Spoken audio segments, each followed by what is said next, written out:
Hello, my name is Parker Denton. Today I'll be talking to you guys about why we should utilize solar energy.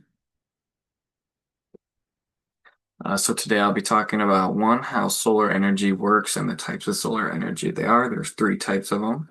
Two, how it's used daily. And then three, how I think we should be using it.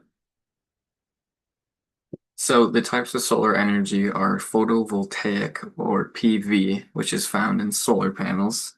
This converts sunlight directly into energy and can be used at a small scale or at a utility scale.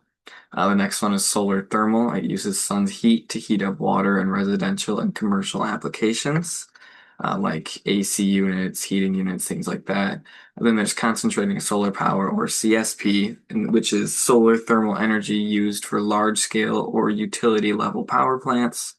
This uses mirrors to concentrate sunlight onto a small area, which then heats a fluid to a very high temperature.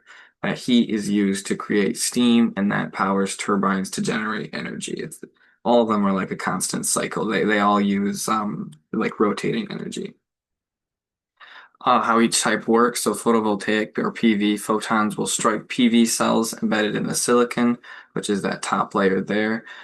This causes electrons to flow and create direct current, or DC, which transfers to an alternate current, or AC, and then you have a rock band.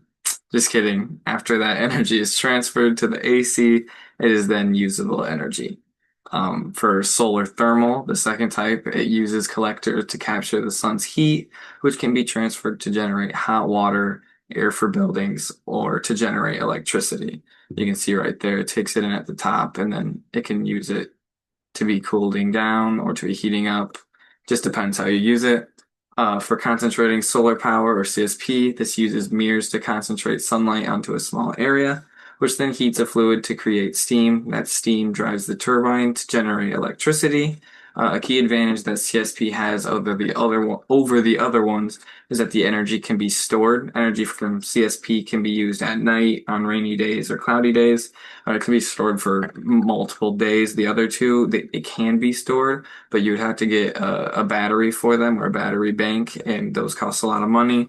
And they're not as efficient. That they can't be stored for long periods of time, and the energy is being used so much on your house or whatever you're using your solar panels for, that it barely has enough time to absorb and collect the energy that it should in the battery. So the batteries just aren't as useful. This is just a quick video on solar panels and how they work.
That's what I meant by circulating energy.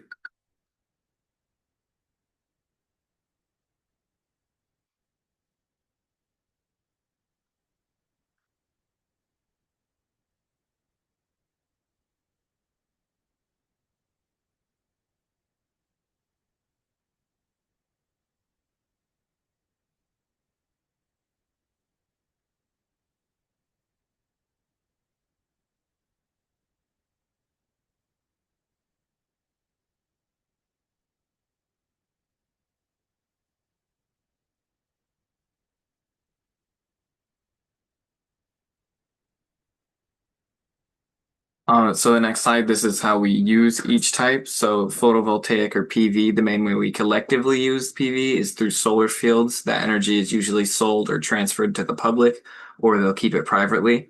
Many people will purchase 4 to 6 solar panels to place in their backyard or roof. This can save you $1,200 to $800 a year, and it's completely clean energy, which is crazy to think about that not a lot of people are doing that. I'm not doing it, but I should be. For solar thermal, the most common use is on rooftops of homes. This can save 1,500 or more depending on how many panels or the use. Or the use because they can be used for air conditioners, heaters, they can use to like people can use it if they have heated flooring that can use to heat that. There's multiple different things you can use it for. Uh, for concentrating solar power, CSP system towers are used globally, with a few in the US. This power is transferred into the power grid to power homes, businesses, and it's also clean energy. This is the heater, like I said. These panels are mirrors are all focusing on this point that's run down to this tank, which is probably full of. It can be water. I'm not sure what liquid to use. I'm sure it has different chemicals than just water, but that steam transfers into all of these, which is going down through the power grid. Uh, I think I think we're using solar energy completely wrong. We're not using it how it should be used. So my plan is the vast majority of the Libyan desert located in the Sahara Desert is uninhabitable. Also, the Great Sand Sea that's also in the Sahara is uninhabitable as well. Both of these areas could provide 527,800 square miles of land that could be used to place solar energy to power the whole freaking world, which is just crazy. The details of it, it's estimated that we would need 30,000 miles or 183,000 square miles to replace all primary power globally to the solar to sorry, to replace primary power globally to solar power. That is less than half of the two areas previously mentioned, and it's the desert. Like, what are we going to use it for? Like, it's just sand and rocks and like those we tumbleweeds, like there's no use. Why aren't we taking advantage of this? This could generate power to parts of the world that has never even seen it. Using concentrating solar power, we could be able to have a constant stream of accelerating currents through day and night, and it would just make the world so much cleaner. Like it would be pretty bad when we have to build it all, that would probably take a lot of stuff. But then after that, we could take everything outside. We wouldn't have, we need oil and stuff like that. It would all be powered by the sun, and we're not even thinking about it. But the problem is, like, people would have to work together, like, to do it, and nobody wants to work together, unfortunately. Um, so this is the conclusion. Today, I talked to you about the types of solar energy and how they work, and then how we use them currently, and how we should be using them. Thank you for listening.